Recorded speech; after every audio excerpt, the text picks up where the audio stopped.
Hello again there folks, Lone Adventurer here. Thank you very much for stumbling your way upon my channel and joining me for this adventure.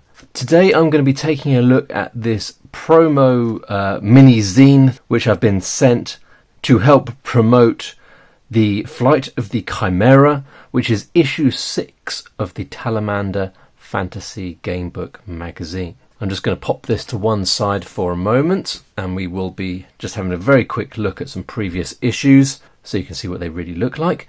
Before we get to that, can I ask you to consider subscribing to my channel and hitting the bell notification icon so you find out when I release more adventures just like this one. Now, the Talamander Gamebook magazines, as you can see, are sort of magazine size, traditional magazine size, like A4 or American letter size approximately. They essentially function as game books, so where you read a passage, you're given some choices, and then you turn to different passages and you roll some dice and fight some enemies.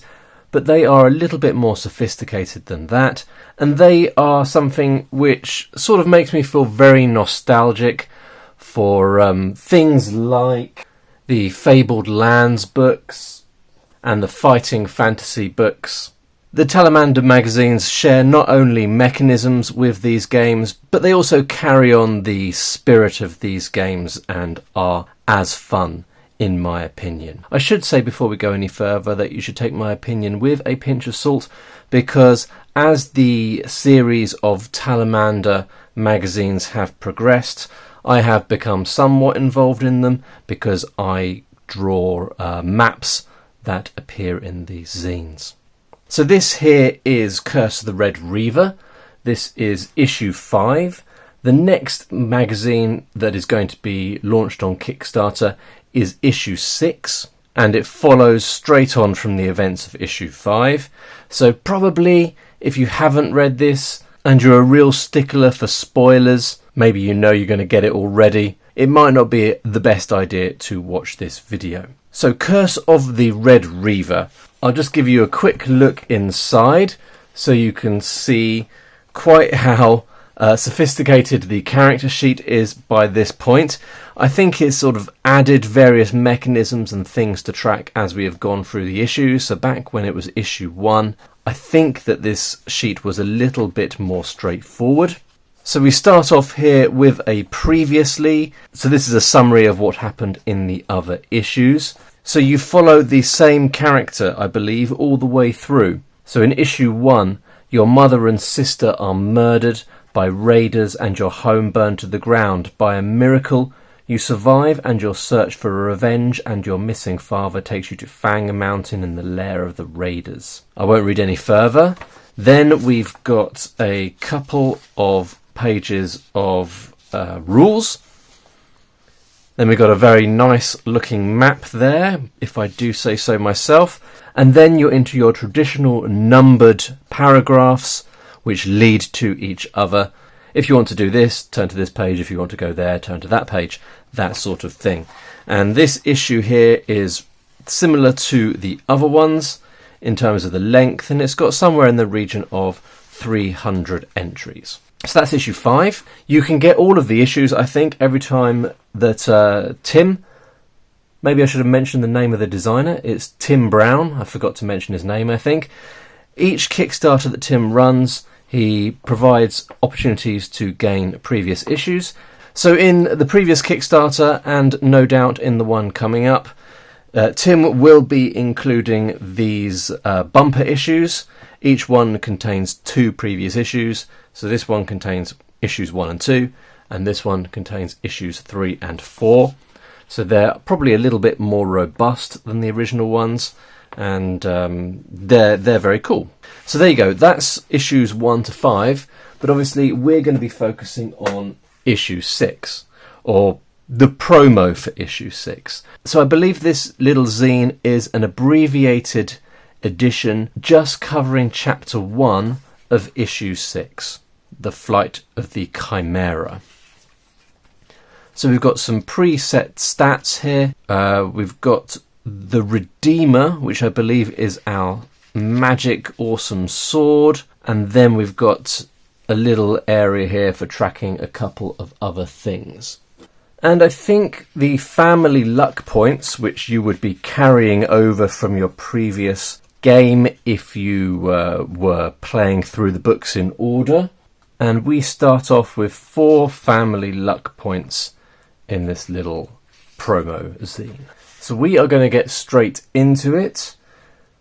There might be elements here that we don't entirely understand, since we are coming in here in issue 6, but I think we will get the gist. So here we go with chapter 1, Escape.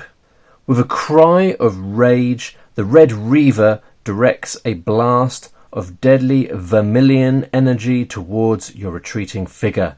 You duck out of the room, showered in splinters from an exploding door frame, and race down a high-ceilinged corridor, gaudy frescoes leering as you sprint by. All too soon you reach a junction. "Left!"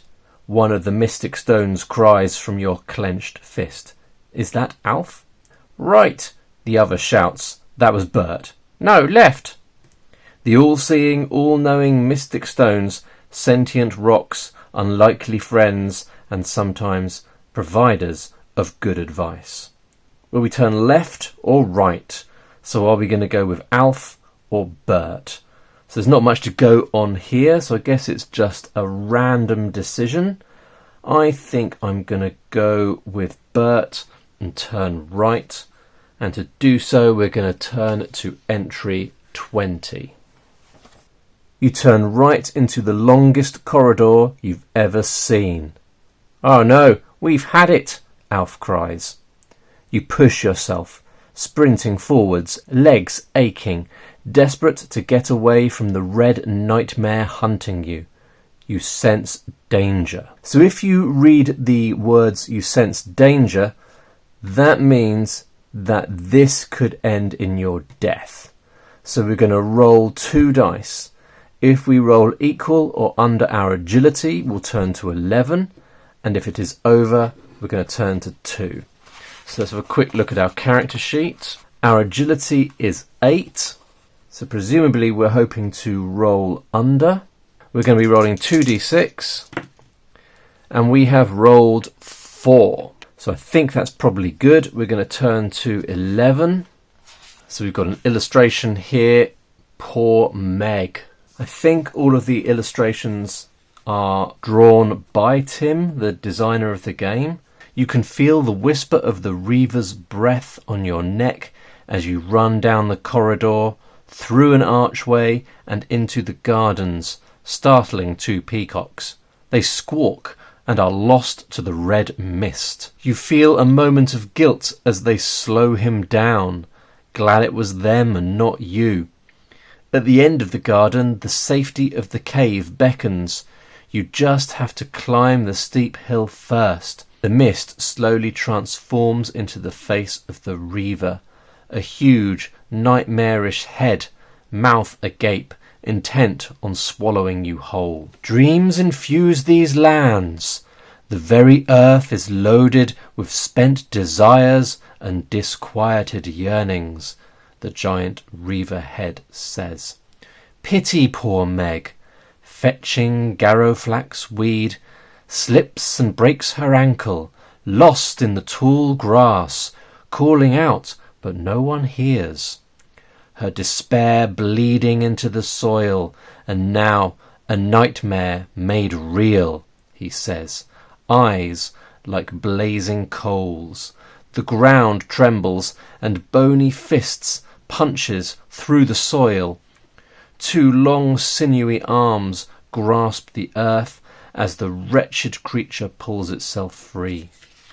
A mud-spattered corpse-like thing with a head of straggly yellow hair matted with earth, hiding a broken-toothed grin and bloodshot eyes. Meg lets out an ear-piercing screech and starts to grow, towering above you in moments, infused with the dark magic of the Reaver. Run!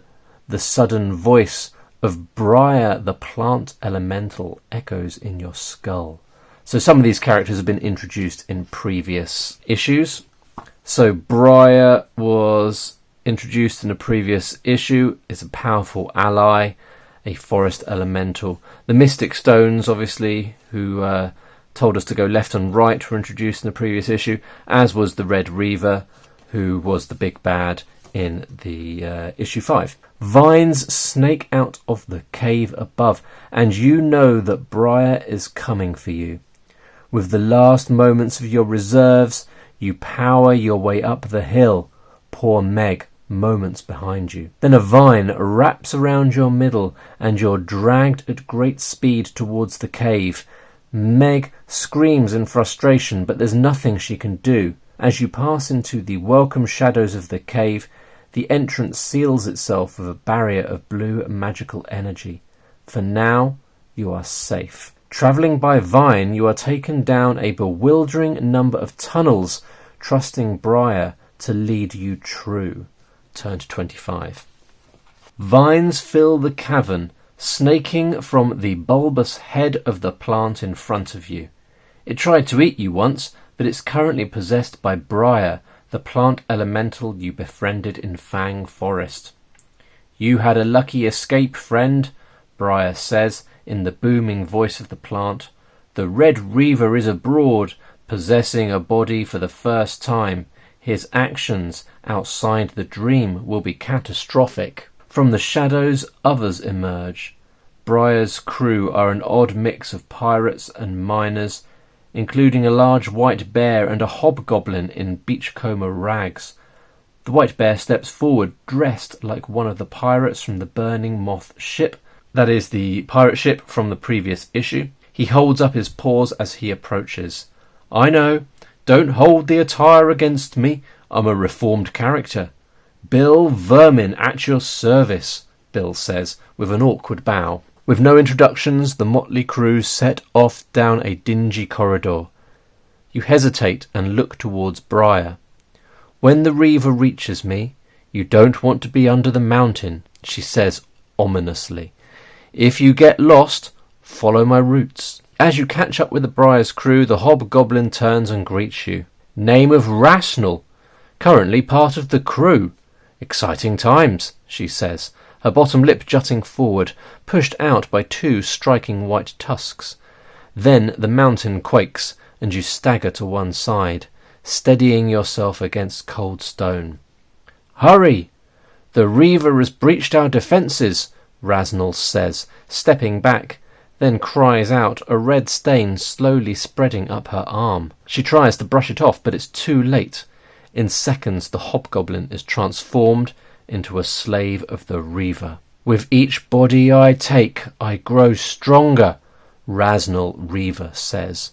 I've got a world to dominate, but I can't just stop thinking about killing you.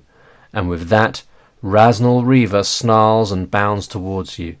Not wanting to hurt your friend, you keep your star-forged sword Redeemer sheathed. Use only your fists for defence. You do 1 damage for this combat. Now Rasnal / Reaver has a health of 10, but it says the best you can hope for is to knock your foe out with a critical hit. So we've got 3 rounds in which to try and do a critical hit, and if we don't, we turn to 14. So a little reminder for you and I here. Combat works as follows. We're going to roll 2 dice and add our attack score. We'll roll 2 dice and add our opponent's attack score. The highest attack wins the round. Loser reduces their health by 2. I guess we'll reduce their health by 1, however. And then we loop round and carry on. I think we win if it's a draw. It doesn't say here, but that's just because we've got these reduced rules for this little zine. Right, our attack is 12. Their attack is 7, so we do have the advantage. So first round of combat, we roll 9, add 12 is 21. And the Reaver rolls 6, plus 7 is 13. So we have won the first round of combat. 1 point of damage done. But we didn't do a critical hit. So, second round of combat. We've done 9 again. So that's another 21. And the Reaver Ooh, 10 plus 7 is 17. So we have won the second round of combat, but since we're just punching, because Raznal is our friend, we're not doing a lot of damage. And 8 for the third round of combat, so that gives us 20. And 10 plus 7 for the Reaver is 17, so we have won the third round of combat. So we've done 3 points of damage, taking the enemy down to 7. Maybe that's what I should be recording. Not that I think it matters too much, because we don't want to kill Raznal. So after 3 rounds of combat, because we haven't landed a critical hit, we're going to turn to 14. Oh, I could have spent a luck point. Maybe I should do that. I did notice if you win a round of combat, you can use 1 family luck point to convert it to a critical hit. So I think we'll do that. We'll use one of our luck points, taking our luck points down to 3. So that means we have landed a critical hit. We were able to knock Raznal / Reaver out, and we're going to turn to entry 7. Knockout.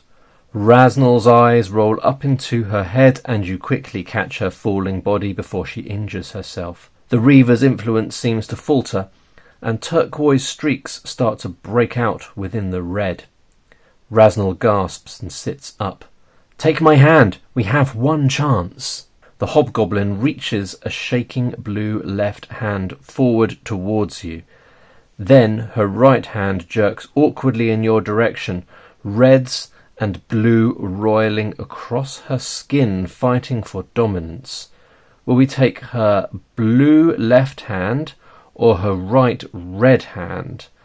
I think, again, I don't really know. I think we'll go for the right red hand and turn to page 22. You grasp Raznal's right hand and immediately you are somewhere else. A dream or a nightmare. A whispered void.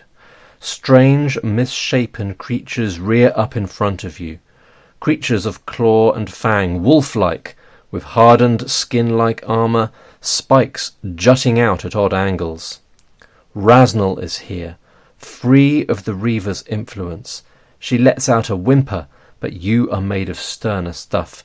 You survived Corpse-Tide and beat the shambling one. Fight the void wraiths one at a time.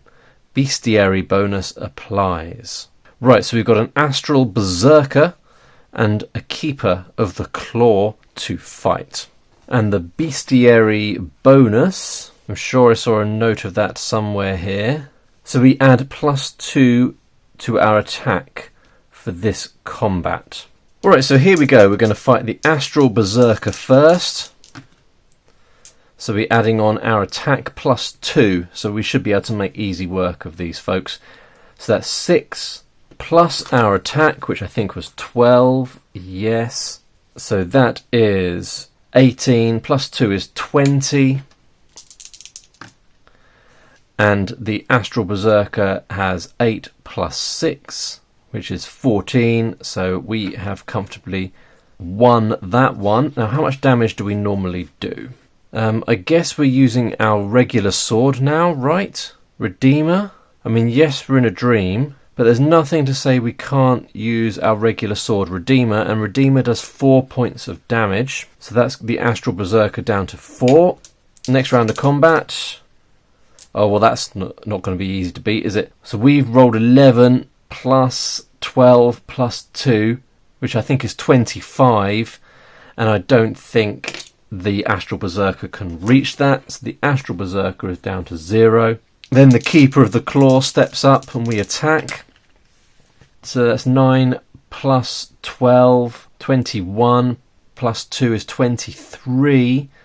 And again, I don't think the Keeper of the Claw with an attack of 10 can reach that. So we're doing 4 points of damage. Second round of combat, we've rolled an 8, so a bit less this time. That's still 22. So I suppose the Keeper of the Claw might be able to draw, but has failed to do so.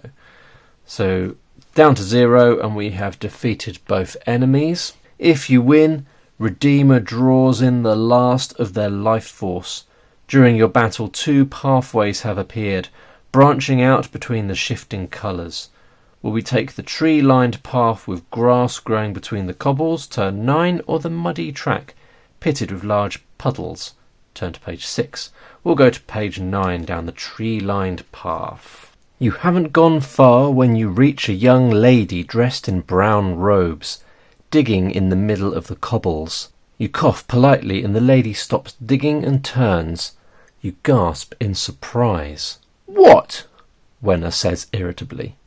Wenna, the witch that stole your power and left you for dead in a prison outside time, looks blankly in your direction. "She doesn't recognize you because she's just part of the dream," Alf says, breaking the silence. "Play along," Bert hisses. Fear and anger boil up inside you as thoughts you don't want to deal with pound your skull. You take a deep breath and ask her what she's doing. "What does it look like?" Wenna says irritably. "I'm planting a forest. I want to sit and watch a tree grow. Don't you think that would be fascinating?" She pauses. "But you should see the surprise I've buried for Call." Wenna chuckles unpleasantly and fades from view as a familiar feeling of dread grips you. "You see, not all dreams are bad," Alf says. You disagree, but it's a problem for another day. Rasnell grips your arm. "Can we keep going? I want to get out of here." Then reality shifts once more. Turn to 26. So we have got a little bit of exposition going on here, and possibly about events that we might not be familiar with if we haven't read all of the magazines, but that's okay. It sounds pretty intriguing to me nonetheless. You are at the top of a stone tower, looking out over crenellated ramparts at a field of sun-bleached grass, and beyond that a forest of thick trees. "Meg! Meg!" a voice wails. A young woman is leaning over the side of the tower, repeating the same name, wearing a worn brown woolen dress with a white apron tied around her middle. She hasn't seen you or your hobgoblin companion. You are wondering what to do when the young woman turns and looks directly at you, or at least she would if she had eyes. 2 ruined sockets fix you with a chilling stare.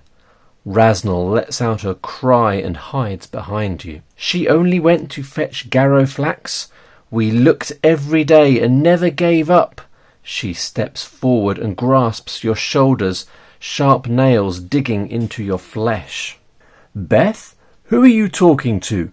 a voice shouts from behind, and a young woman turns, startled. The scene disappears, and you take a deep breath, the fear fading quickly, unlike the sharp pain in your arms. You can still feel her nails digging into your skin. "I think we're safe," Rasnell says. "Oh no, definitely not," the Red Reaver replies, stepping onto the path in front of you. The sky is a perfect blue, but slowly turning a deep crimson. "When will you learn? You can't hide. I'm everywhere," the Reaver sighs. "And now it's time to end this game." With a grin he disappears, and madness erupts from all around. You grip Redeemer tighter, as a spider as large as a small bear and made entirely of crystal skitters towards you. Patches of colour flicker around you as more foes from your past pop into existence. Mud wraiths, vampires, trolls and goblins.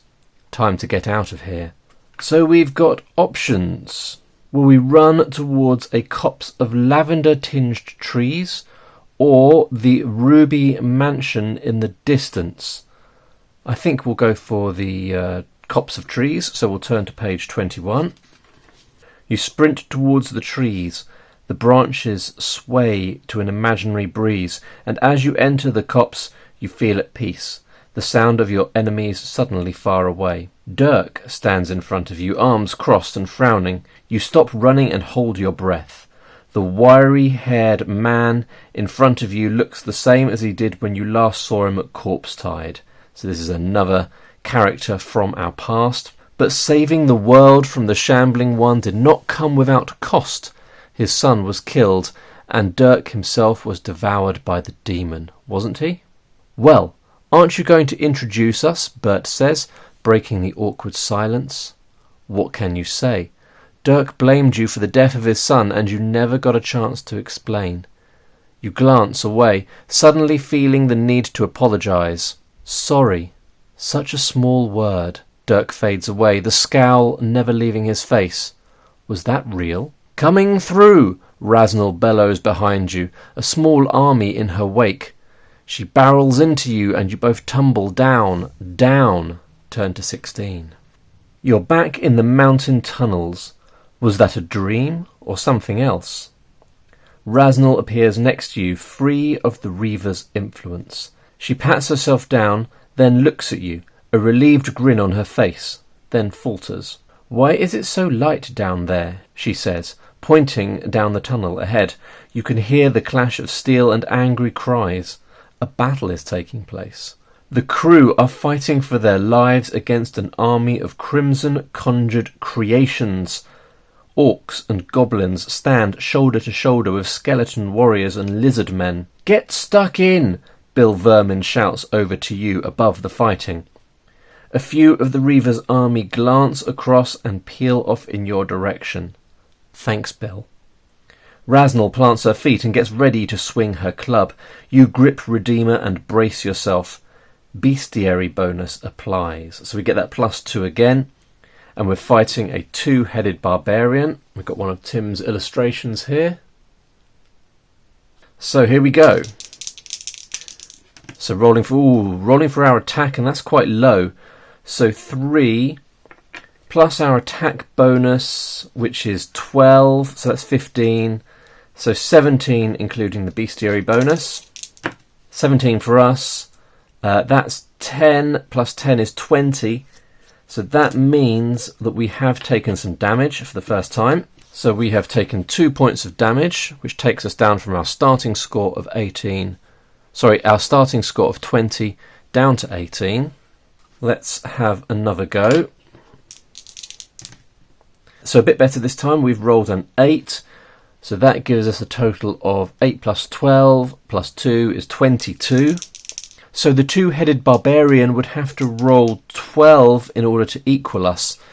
But I think we probably win when we roll equal anyway. So that's a loss for the 2-headed barbarian.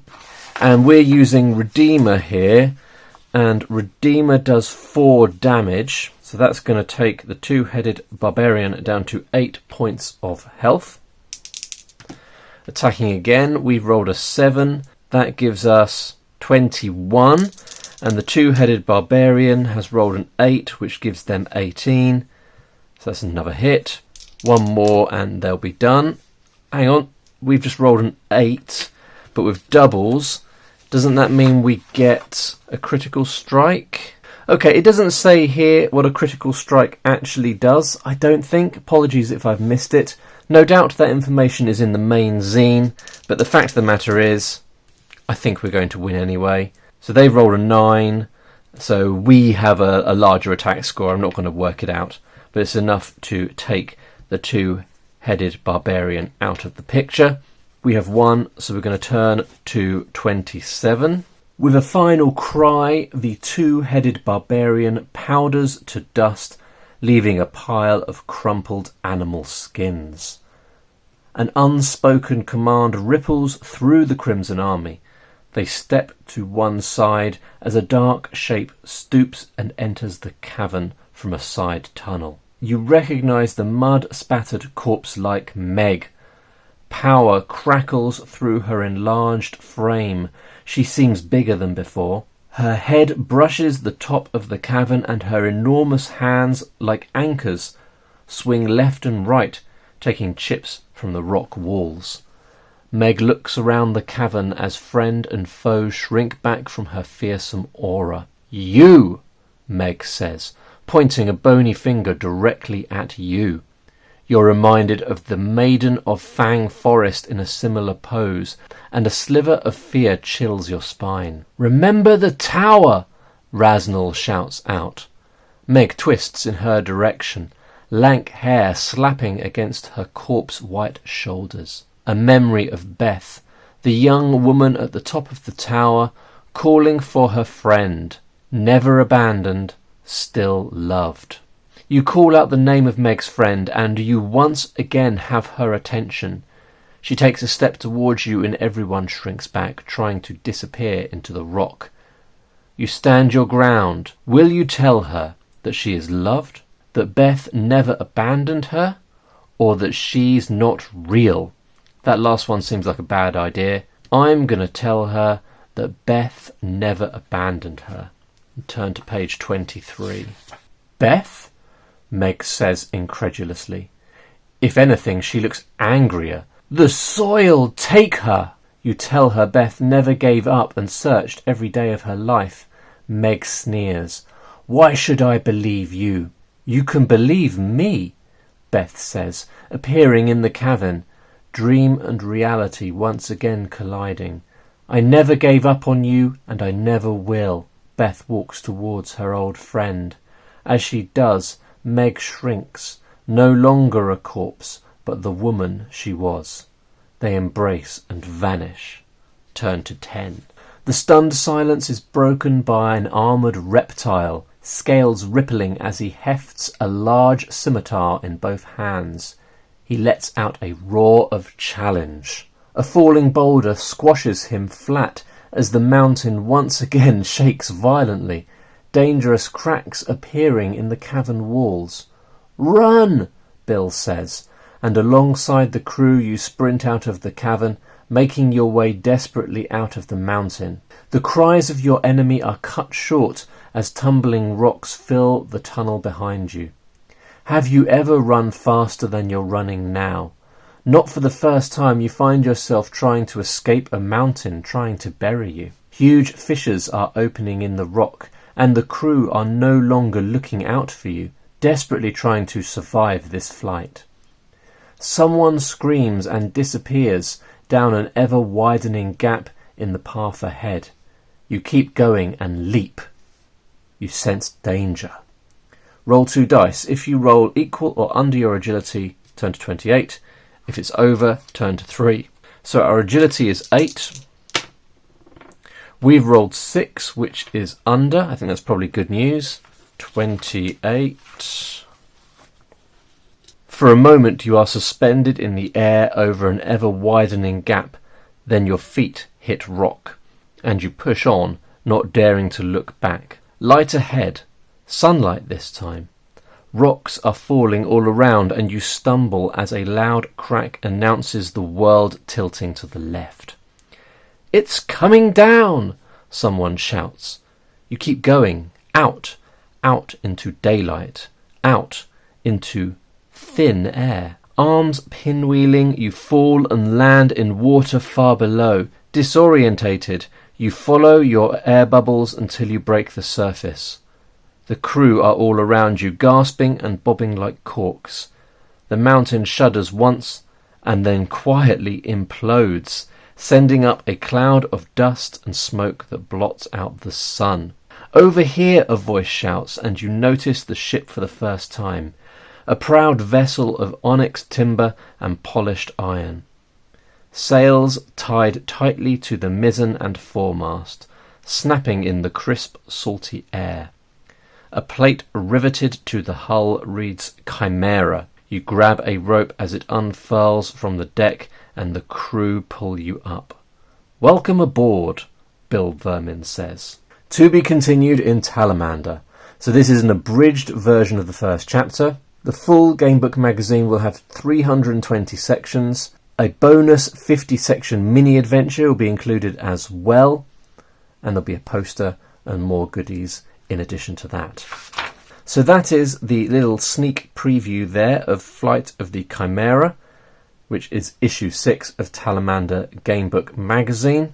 I think these zines are a lot of fun, and the form of them is unlike anything else I've come across of late, and they certainly have a nostalgic vibe that I really appreciate.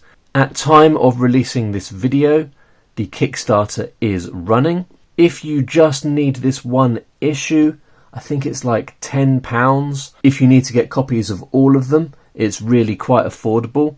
But there you go, Talamander, well worth checking out. I'll include links in the description down below to my previous playthroughs if you want to see a little bit more, and obviously there'll be a link there to the Kickstarter as well. If you made it this far, thank you very much for joining me on this adventure, and I will see you again soon. Bye for now.